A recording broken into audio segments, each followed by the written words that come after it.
এরপরে ইবনাত ওয়াইজ কারণে আপনি লিখেছেন, আমি জানতে চাচ্ছি কোনো কারণে যদি পশ্চিম দিকে পা দিয়ে ঘুমোতে হয় তাহলে কি পাপ হবে? আল্লাহ তাআলা অনেক দয়ালু, তাহলে জাহান্নাম তৈরি করলেন কেন? আসসালামু আলাইকুম প্রিয় বন্ধুরা। তো আমি আপনাদের জন্য আজকে আবারও নিয়ে চলে এলাম ইসলামিক ভিডিও। তো আপনারা এই ভিডিওটিকে শেষ পর্যন্ত দেখতে থাকবেন, আপনাদেরকে অবশ্যই ভিডিওটি ভালো লাগবে। আর এই ভিডিওর মধ্যে আপনাদেরকে কিছু শিক্ষণীয় কথা এবং ওয়াজ আপনাদেরকে দেখাতে চলেছি। তো আপনারা এই ভিডিওটিকে শেষ পর্যন্ত দেখতে থাকুন। তো চলুন ভিডিওটিকে শুরু করা যাক। তো নাম্বার 1, পশ্চিম দিকে পা করলে কি কোনো গুনাহ হবে? তো আপনারা জানতে পারবেন এই ভিডিওর মাধ্যমে। তো ভিডিওটি প্লে করা হলো। এরপরে ইবনাত ওয়াইজ কারণে আপনি লিখেছেন, আমি জানতে চাচ্ছি কোনো কারণে যদি পশ্চিম দিকে পা দিয়ে ঘুমোতে হয় তাহলে কি পাপ হবে? অনেকগুলো আমাকে বলেছেন পশ্চিম দিকে পা দিয়ে ঘুমালে গুনাহ হবে না। কারণ হলো কোনো হাদিসে আসলে পশ্চিম দিকে পা দেওয়ার কোনো নিষেধাজ্ঞা নেই। পশ্চিম দিকে ফিরে টয়লেট করা এটা নিষিদ্ধ, কিন্তু পা দেওয়ার পরে নিষেধাজ্ঞা নেই। আবার অনেকগুলো আমাকে বলেছেন যেটা এক ধরনের কেবলার প্রতি শিষ্টাচার পরিপন্থী, বিধায় এটা অ্যাভয়েড করা উচিত। তবে দিলে যে গুনাহ হবে, বড় কোনো অপরাধ হবে, ব্যাপারটা সেরকম না কারোর মতেই। নাম্বার 2, আল্লাহ তাআলা অনেক দয়ালু, কিন্তু কেন জাহান্নাম তৈরি করেছেন? তো আপনারা জানতে পারবেন এই ভিডিওর মাধ্যমে। আল্লাহ তাআলা অনেক দয়ালু, তাহলে জাহান্নাম তৈরি করলেন কেন? আপনারা কি আজকে মানে বুদ্ধি করে এই প্রশ্নগুলো সব ধরে নিয়ে আইছেন? আল্লাহ জাহান্নাম তৈরি করছে কেন? এতক্ষণে প্রশ্ন উত্তরে চলে আসছে না? আল্লাহ তাআলা দয়ালু এটা জানেন, আল্লাহ যে কাহার সেটা জানেন না, আল্লাহ যে রহমান এটা জানেন, কিন্তু আল্লাহ যে কাহার এটাও তো জানা উচিত। আল্লাহ যে রহিম এটা জানেন, রউফ এটা জানেন, আল্লাহ যে জব্বার সেটা জানেন না? নাম্বার 3, যদি কোনো কাগজে কিংবা পেপারে আরবি লেখা থাকে তাহলে সেটিকে কি করতে হবে আপনারা এই ভিডিওর মাধ্যমে জানতে পারবেন। আমরা অনেকে মনে করি কোথাও আরবি লেখা কিছু থাকলেই সেটা বোধহয় সম্মানীয়, আরবি লেখা থাকলেই সেটাকে আমাকে স্পেশাল এবং বিশেষ সম্মান করতে হবে, না হলে গুনাহ হবে। এরকম একটি কনসেপ্ট বা ধারণা আমাদের অনেকের মধ্যে বদ্ধমূল হয়ে গেছে। এই ধারণাটা সঠিক নয়।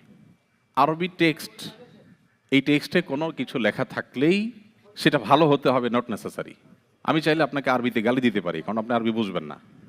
সো আমি আরবিতে গালি দেওয়ার পরে যদি আপনি বলেন সুবহানাল্লাহ, ব্যাপারটি কেমন হবে?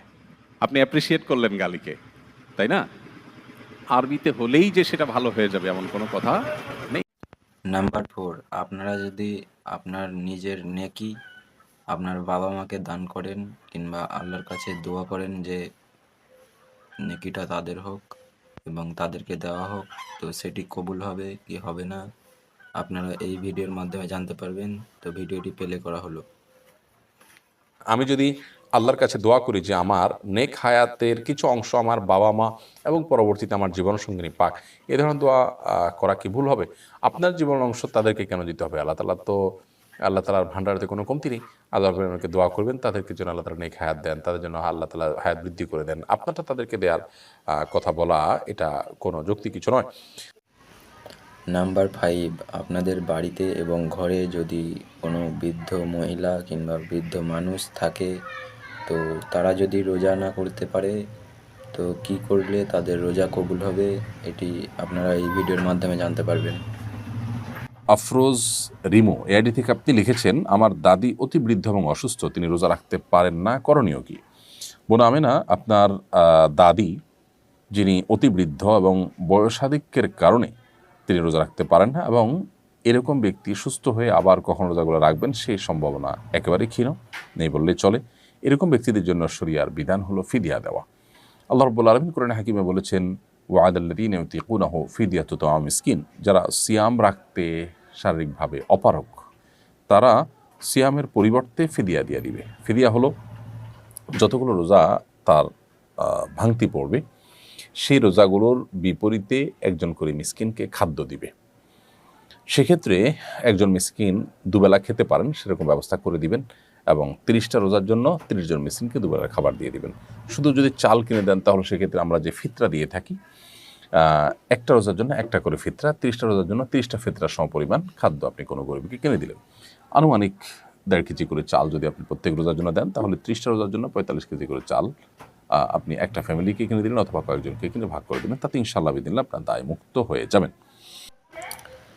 নাম্বার 6, কারো গাছের ফল না বলে খেলে কি হতে পারে আপনারা এই ভিডিওর মাধ্যমে জানতে পারবেন। তো ভিডিওটি প্লে করা হলো।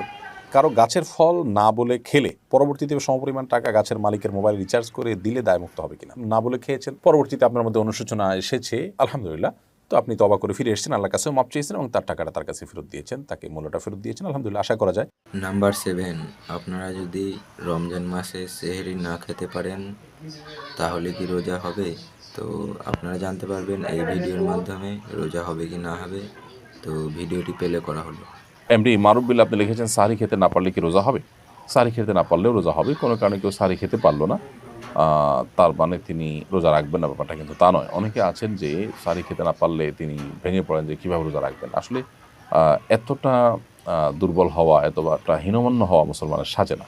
এই জন্য সাহরি খেতে না পারলেও আমি রোজা রাখলে আমার সেই রোজা যে একেবারে আমার জীবনহানি করে ফেলবে, আমি মরে যাব, এরকম তো না। এই জন্য হিম্মত করা দরকার। তাছাড়া সাহারি খাওয়াটা এটা রমজানে রোজার একটা সুন্নত আমল। এর ফলে রোজার মূল স্ট্রাকচার ফরজ বা ওয়াজিব তো আর ছুটছে না, যার কারণে আপনার রোজা হয়ে যাবে।